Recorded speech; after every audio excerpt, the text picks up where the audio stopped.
मुख्यमंत्री पुष्कर सिंह धामी ने धारचूला में लिया आपदा प्रभावित क्षेत्रों का जायजा। आपदा पीड़ितों से भी की मुलाकात। प्रशासन को दिए जल्द राहत बचाव कार्य पूरा करने के निर्देश।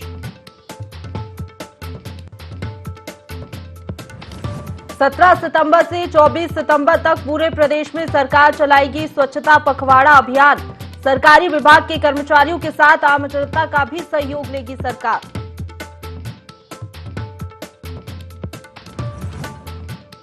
अधीनस्थ चयन सेवा आयोग के खिलाफ सरकार का कड़ा रुख। पूर्व सचिव समेत कई लोगों के खिलाफ बैठी विजिलेंस जांच। बीजेपी प्रवक्ता बोले, धांधली करने वालों को किसी कीमत पर नहीं बख्शेगी सरकार।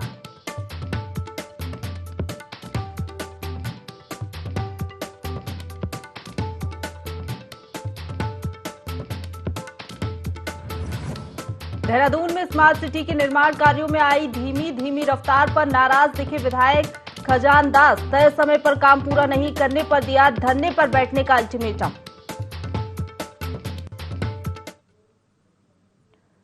नमस्कार, देवभूमि लाइव देख रहे हैं आप। आपके साथ मैं हूं प्रशंसा। बुलेटिन की शुरुआत करेंगे खबरों से, जहां उत्तराखंड के सीएम पुष्कर सिंह धामी ने पिथौरागढ़ के कोचेला क्षेत्र में अतिवृष्टि से हुए नुकसान का हवाई सर्वेक्षण किया। साथ ही उन्होंने आपदा पीड़ितों से मुलाकात की और मौके पर तमाम अधिकारियों को तुरंत राहत और बचाव कार्य करने के निर्देश दिए। सीएम के साथ सांसद अजय टम्टा, क्षेत्रीय विधायक हरीश धामी और विधायक विशन सिंह चुफाल भी मौजूद रहे। सीएम धामी ने लोगों को भरोसा दिलाया कि सरकार हर परिस्थिति में पीड़ितों के साथ है और पीड़ितों की मदद की जाएगी।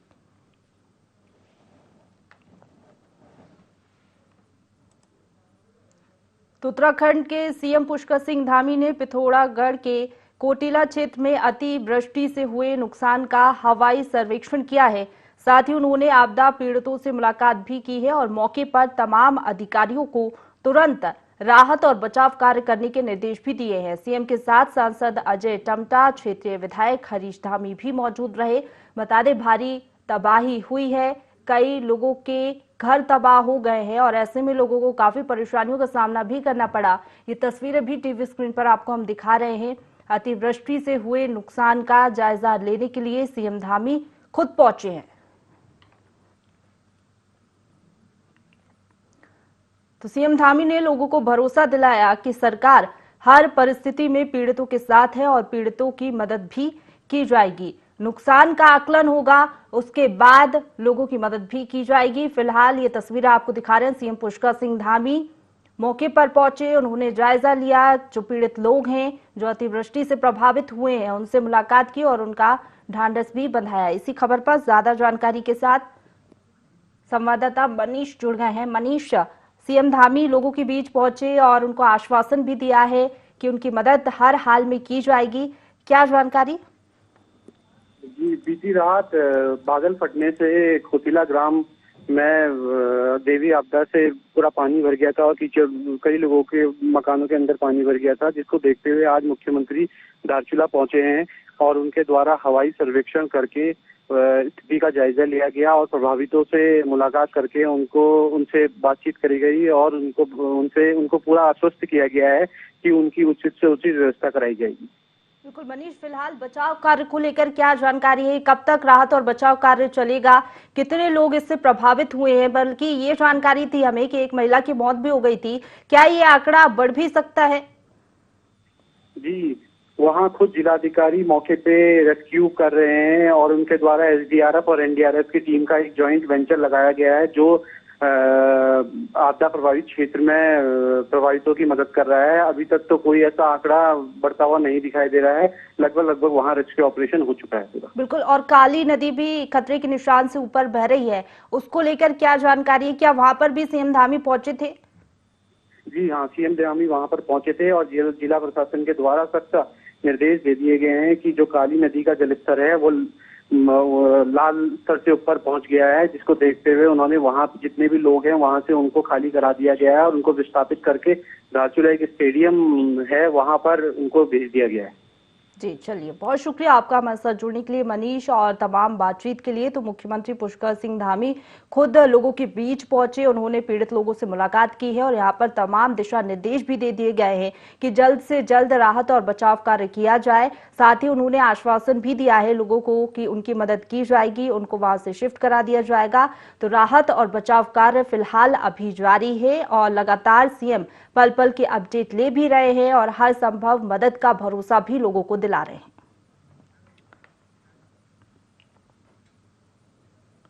आगे बढ़ेंगे। खटीमा क्षेत्र के चारू बेटा स्थित राजकीय इंटर कॉलेज में बना शौचालय पूरी तरह खंडर हो गया है। बच्चों को शौच के लिए विद्यालय परिसर के बाहर जंगल में जाना पड़ता है। कई वर्षों से शौचालय के अभाव में विद्यालय के बच्चे इस समस्या से जूझ रहे हैं, लेकिन अधिकारी स्वच्छ भारत मिशन की धज्जियां उड़ा रहे हैं। वहीं विद्यालय के प्रधानाचार्य राम नारायण वर्मा ने बताया कि कई बार प्रयास करने के बाद भी शौचालय नहीं बनवाया गया है, केवल आश्वासन ही मिलता आ रहा है।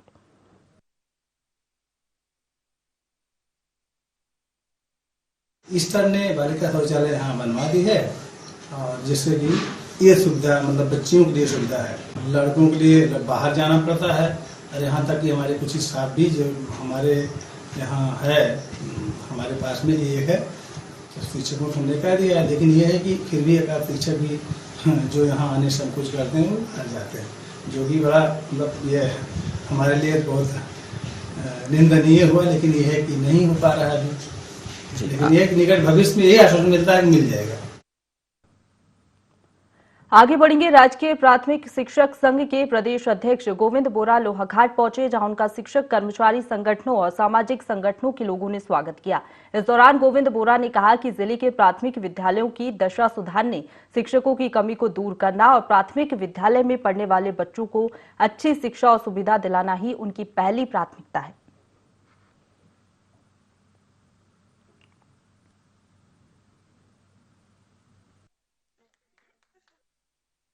मुख्य लक्ष्य है कि जिन बच्चों के कारण हम अपने परिवार का भरण पोषण कर रहे हैं, उन बच्चों का हित कैसे हो सके, उनके लिए हम कौन सी सरकार से ऐसी योजनाएं मांग सके जिससे कि उन बच्चों के भविष्य सुरक्षित रह सके। हमारा प्रथम उद्देश्य ये रहेगा। उसके उपरांत जब बच्चों की स्थिति हमारी ठीक हो जाती है, तो जो शिक्षकों की हमारी समस्या है, जेन्युइन प्रॉब्लम है, उन समस्याओं का समाधान करने के लिए हम तत्परता से कार्य करेंगे। आगे बढ़ेंगे। प्रदेश सरकार पीएम मोदी के जन्मदिन 17 सितंबर से स्वच्छता पखवाड़ा अभियान की शुरुआत करेगी। सचिव मुख्यमंत्री शैलेश बगोली ने जानकारी देते हुए बताया कि प्रदेश सरकार ने निर्णय लिया है कि पूरे प्रदेश भर में स्वच्छता पखवाड़ा कार्यक्रम का आयोजन किया जाएगा, जिसमें सरकारी विभाग के कर्मचारी के साथ साथ आम जनता के सहयोग से कार्यक्रम को बृहद रूप दिया जाएगा।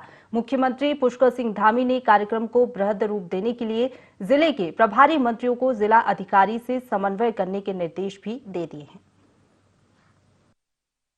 17 सितंबर से लेकर के 24 सितंबर तक एक वृहद एक स्वच्छता पखवाड़ा मनाया जाएगा, जिसमें हमारे सभी सरकारी कार्यालय, सभी सार्वजनिक जो स्थल हैं हमारे, चाहे वो खेल का मैदान हो या अन्य सार्वजनिक स्थल हो, सभी स्कूल, सभी महाविद्यालयों में स्वच्छता पखवाड़ा मनाया जाएगा, जिसमें हमारे सरकारी विभाग के अधिकारी कर्मचारियों के अलावा हमारे जो पब्लिक रिप्रेजेंटेटिव्स हैं और जो सामान्य जन हैं, उनका सहयोग लेते हुए एक वृहद स्वच्छता पखवाड़ा आयोजित किए जाने का निर्णय लिया गया है।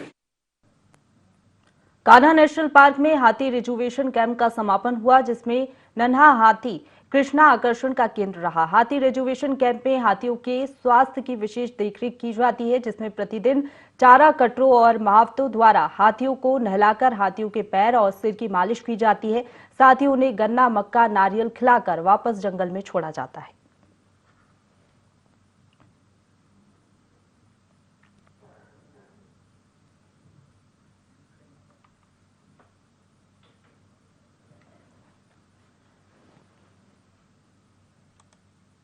तो कान्हा नेशनल पार्क में हाथी रिजुवेशन कैंप का समापन हुआ, जिसमें नन्हा हाथी कृष्णा आकर्षण का केंद्र रहा।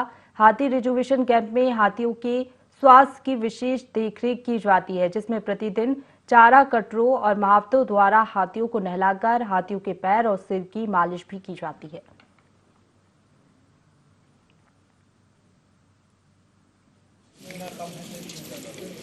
तो और बिल्कुल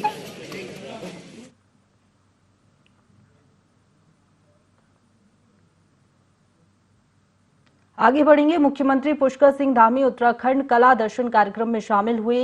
इस अवसर पर पूर्व मुख्यमंत्री और सांसद डॉक्टर रमेश पोखरियाल निशंक, विधायक सविता कपूर भी मौजूद रहे।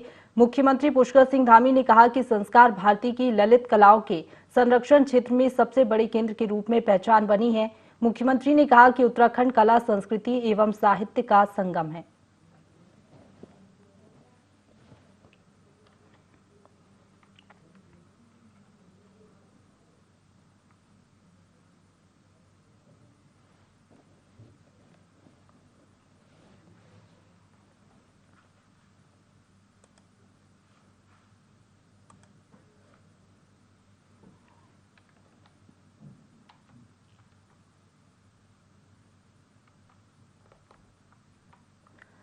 तो सीएम धामी ने कार्यक्रम में शिरकत की। उत्तराखंड कला, संस्कृति और साहित्य का संगम है, ये बात उन्होंने की है और उन्होंने कहा कि लगातार इसके लिए सरकार प्रयास भी कर रही है। संस्कार भारती की ललित कलाओं के संरक्षण में एक अलग पहचान इसने बनाई है। उत्तराखंड कला, संस्कृति और साहित्य का संगम है, ये सीएम धामी ने कहा। और आपको बता दें, सांसद डॉक्टर रमेश पोखरियाल निशंक भी इस कार्यक्रम में मौजूद रहे।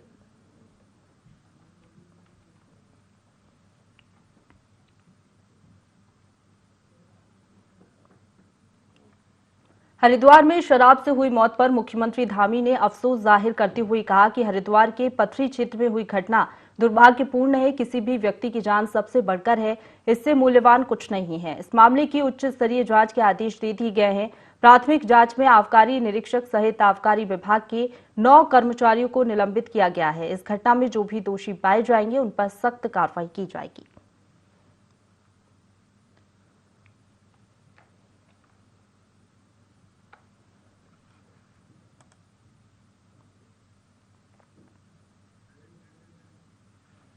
खबरों की ओर बढ़ेंगे, जहां यूके SSSC भर्ती परीक्षा के घोटाले में धामी सरकार की कड़ी कार्रवाई जारी है। सतर्कता विभाग ने आयोग के पूर्व सचिव संतोष बडोनी, RMS कंपनी के मालिक समेत कुल 6 लोगों के खिलाफ जांच के आदेश जारी कर दिए हैं। विजिलेंस इनके खिलाफ जल्द मुकदमा दर्ज कर सकती है। साथ ही भर्ती कांड में गिरफ्तार आरोपियों की अवैध संपत्तियों पर कार्रवाई हो सकती है। भाजपा प्रवक्ता विनोद सुयाल ने कहा कि धांधली के इस मामले में धामी सरकार गंभीर है। STF अब तक 37 लोगों को गिरफ्तार कर चुकी है और इस मुद्दे पर सरकार 21 लोगों के खिलाफ गैंगस्टर एक्ट लगाने की तैयारी में है। चयन सेवा आयोग में जो धांधली हुई और जो पेपर लीक मामला हुआ है उसके प्रति बहुत गंभीर है। हमारे प्रदेश के मुख्यमंत्री जी ने जो उसमें दोषी हैं उन सब की जांच के लिए STF ने जो है तो 37 लोगों को गिरफ्तार कर दिया है। 21 लोगों पर गैंगस्टर एक्ट लगाया जा रहा है। उनकी संपत्ति की जांच की जा रही है। ED इस मामले को देख रही है। उसमें जो अन्य अधिकारी हैं उनको भी विजिलेंस को उनकी जांच सौंप दी गई है। दूध का दूध और पानी का पानी हो और भविष्य में कोई इस तरह की दुस्साहस न कर सके, इस तरह की कड़ी कार्रवाई का माननीय मुख्यमंत्री जी ने और STF ने और सरकार ने निर्णय लिया है। आगे बढ़ेंगे। कैबिनेट मंत्री गणेश जोशी चंपावत दौरे पर रहे। इस दौरान उन्होंने चाय बागान का निरीक्षण किया। उन्होंने कहा कि टी पर्यटन के रूप में इस क्षेत्र को विकसित किया जा रहा है। मंत्री गणेश जोशी ने कहा कि जनपद चंपावत एक मॉडल जिले के रूप में आगे बढ़ रहा है। यहाँ कृषि औद्यानिकी के साथ ही चाय के बागान विकसित करने के लिए कई तरह के प्रयास किए जा रहे हैं। उन्होंने निरीक्षण के दौरान वहां मौजूद निदेशक उद्यान को इस क्षेत्र में कार्य करने के निर्देश दिए। चाय विकास बोर्ड के प्रबंधक डेजमंड ने बताया कि चंपावत में कुल 27 क्षेत्रों में 7,32,000 चाय के पौधे लगाए गए हैं। इस साल चाय के उत्पादन को और भी ज्यादा बढ़ाया जाएगा।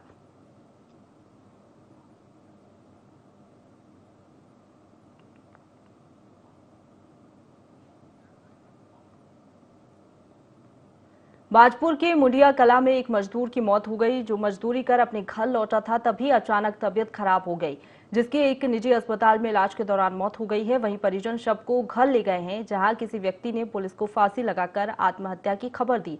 मौके पर पहुंची पुलिस ने शव को कब्जे में लेकर पोस्टमार्टम के लिए भेज दिया है। कला की घटना है एक, अभी 112 को सूचना मिली थी तो उनके घर वहाँ 112 गई तो उनके घर वालों का कहना था कि इसकी जो है वो पेट में दर्द हुआ था, उसकी वजह से जो है इसकी मृत्यु हुई है बीमारी से। तो उसको पहले ये हॉस्पिटल भी ले गए, वहाँ डॉक्टरों ने उसको मृत घोषित कर दिया। उसके बाद घर पर ले आए। घर पर लाने के पश्चात 112 को सूचना दी, तो 112 को ये शक हुआ हैंगिंग कर रखी है या कुछ इस प्रकार का जो है वो चीज़ उसमें पाई गई। उसका पंचायतनामा भर करके जो है पोस्टमार्टम के लिए सरकारी हॉस्पिटल में ले आए हैं। पोस्टमार्टम की जो भी रिपोर्ट आएगी फिर उसके बाद अगली कार्रवाई की जाएगी। हल्द्वानी में पहाड़ी आर्मी ने उत्तराखंड मुक्त विद्यालय में नियुक्तियों पर सवाल उठाए हैं। उन्होंने मुक्त विश्वविद्यालय के कुलपति और उच्च शिक्षा मंत्री पर आरोप लगाए हैं। उनका कहना है कि भाजपा, आरएसएस और विद्यार्थी परिषद से जुड़े कई बड़े पदाधिकारियों और करीबियों को उनकी योग्यता से बड़े पदों पर नियुक्तियां दी गई हैं। ये सब कुलपति और उच्च शिक्षा मंत्री के इशारे पर हुआ है। हम राज्य सरकार से सीबीआई जांच की मांग करेंगे। 14 सितंबर को इसके लिए जन आक्रोश रैली निकाली जाएगी। भर्ती घोटालों का जिस समय ये खुलासा होने जा रहा है, यूकेपीएससी से है, यूकेएससी से कहिए या तमाम आयोगों में अपने रिश्तेदारों को भरने की जो बात है, मैंने कुछ आरटीआई के थ्रू और कुछ इन्फॉर्मेशन कलेक्ट की, तो इसमें मुझे पता चल रहा है कि इस उत्तराखंड ओपन यूनिवर्सिटी में 150 से ज्यादा वैकेंसियां हुई है और उसमें सारे रिश्तेदार है। कोई आरएसएस के चहेते हैं, कोई भारतीय जनता पार्टी के एबीवी के चहेते हैं और कोई कांग्रेस के नेताओं के भी चहेते हैं। और हम चाहते हैं कि उत्तराखंड ओपन यूनिवर्सिटी की भी सीबीआई जांच हो। देहरादून में लगातार डेंगू का खतरा बढ़ता ही जा रहा है। इसे लेकर जिला प्रशासन भी अलर्ट मोड पर है। जिला अधिकारी सोनिका ने संभावित स्थलों का निरीक्षण किया, साथ ही जनमानस को डेंगू से बचाव और रोकथाम के लिए जागरूक किया। साथ ही जनपद में डेंगू की रोकथाम के लिए समस्त अधिकारियों को अभियान चलाने के निर्देश दिए हैं। फॉगिंग मशीन से दवाई का छिड़काव करने और अपने अपने क्षेत्र में कड़ी निगरानी बनाए रखने के निर्देश उन्होंने दिए हैं।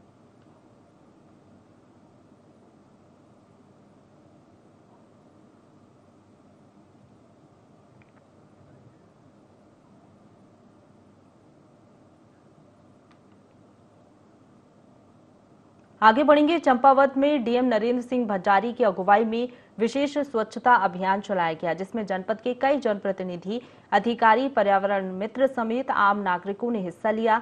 इस दौरान डीएम भंडारी ने स्वस्थ जीवन के लिए स्वच्छता को अपनाने पर जोर दिया और कहा कि हमें स्वच्छता को जन आंदोलन के रूप में लेकर चलना होगा, क्योंकि मिलकर उठाया गया कदम ही एक बड़े कदम का रूप ले सकता है। डीएम ने युवाओं से इधर उधर कूड़े वालों का वीडियो बनाकर ईओ नगर पालिका चंपावत भेजने की अपील की है। ऐसे युवाओं को इनाम भी दिया जाएगा। वहीं सार्वजनिक जगहों पर कूड़ा डालने वालों पर चालानी कार्रवाई भी की जाएगी। आज एक अभियान के तहत हर हफ्ते में अभियान करेंगे, कभी नदी में, कभी आपके शहरों के क्षेत्र में, कभी जो यहाँ का फॉरेस्ट एरिया उस एरिया में। और इसमें व्यापार मंडल हमारे साथ है, हमारे साथ नगर पालिका अध्यक्ष हैं जो लीड कर रहे हैं, और नगर पालिका के एग्जीक्यूटिव ऑफिसर हैं, सीडीओ साहब हैं, वरिष्ठ नेता हैं। तो हमने यही कहा है कि जो ऐसा नहीं दे रहे हैं उनका हम चलान करेंगे, लेकिन हम आशा करते हैं कि सब लोग कम से कम एक गाँव से तो ज़्यादा हमारा ये चार्ज हो। मैं ये भी घोषणा करता हूँ कि जो हमको वीडियो भेजेगा किसी का कूड़ा डालते हुए ईओ साहब को जो वीडियो भेजेगा, उनका नंबर हम फ्लैश कर देंगे इस वीडियो में नीचे। आप उनको वीडियो भेजेंगे चंपावत की, जो कूड़ा डाल रहा है वो दिखना चाहिए कूड़ा डालते हुए या आइडेंटिफाई होना चाहिए। पर वीडियो पे हम लोग उसको 200 रुपये देंगे। हरिद्वार में शराब से हुई ग्रामीणों की मौत पर एक बार फिर सियासत शुरू हो गई है। कांग्रेस इसके लिए भाजपा को दोषी ठहरा रही है। कांग्रेस के राष्ट्रीय सचिव व पूर्व विधायक काजी निजामुद्दीन ने प्रदेश सरकार पर लापरवाही के आरोप लगाए हैं। उन्होंने कहा कि धर्मनगरी हरिद्वार तीर्थ स्थल है, जहां लाखों की संख्या में श्रद्धालु पहुंचते हैं। यहां जहरीली शराब की बिक्री कैसे हो रही है? दरअसल हाल ही में लक्सर के पथरी थाना क्षेत्र में 2 दिन के अंदर कच्ची शराब पीने से 7 लोगों की मौत हो गई है, जिसके बाद सरकार विपक्ष के निशाने पर आ गई है।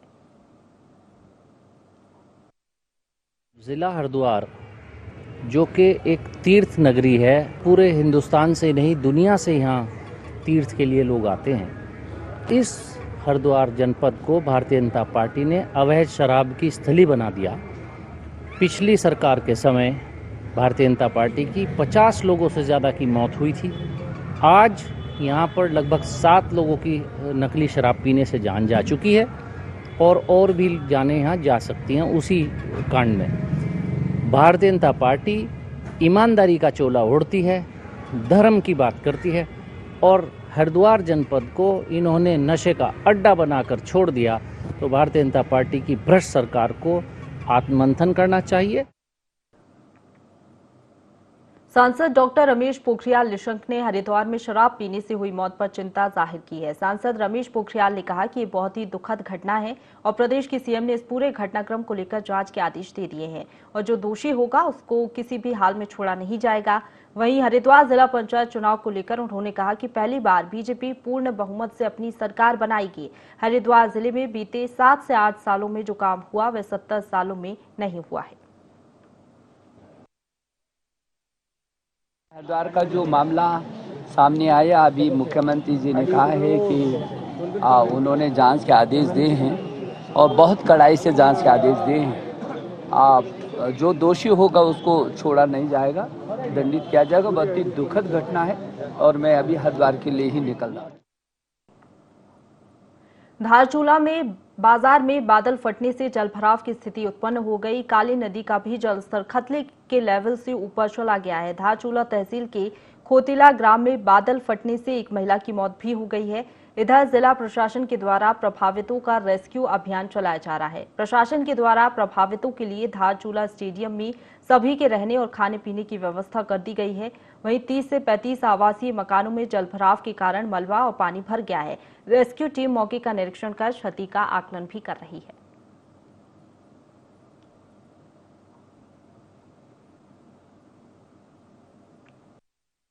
कल रात से लगातार हम मतलब अपना प्रयास जारी रखे हुए हैं कि जैसे भी हम इन लोगों की मदद कर पाएँ। अब ये प्राकृतिक आपदा है, किसी का कंट्रोल इसमें है नहीं, लेकिन हम जहाँ तक प्रयास है कि हर जितना भी जिस आदमी का नुकसान हुआ है उसका आकलन करके उसकी रिपोर्ट आगे भेजेंगे और जितना आर्थिक सहायता मदद इनको मिल पाए उतना दिलाएंगे हम। इस बारिश से धारचूला मार्केट पे काफ़ी सारी दुकानों पर मलबा घुस गया, जिससे सफाई का कार्य किया जा रहा है। रात की बारिश से नदी में जल स्तर बढ़ने से धारचूला बाजार से लगा हुआ खोतिला गांव पे जो नदी के किनारे मकान बने थे उनमें मलबा चला गया। पानी जलभराव की स्थिति, एक महिला की मृत्यु की सूचना प्राप्त हुई। अन्य सभी कार्यों के लिए रेस्क्यू किया जा रहा है, जिसमें एनडीआरएफ, एसडीआरएफ और हेली लगे हुए।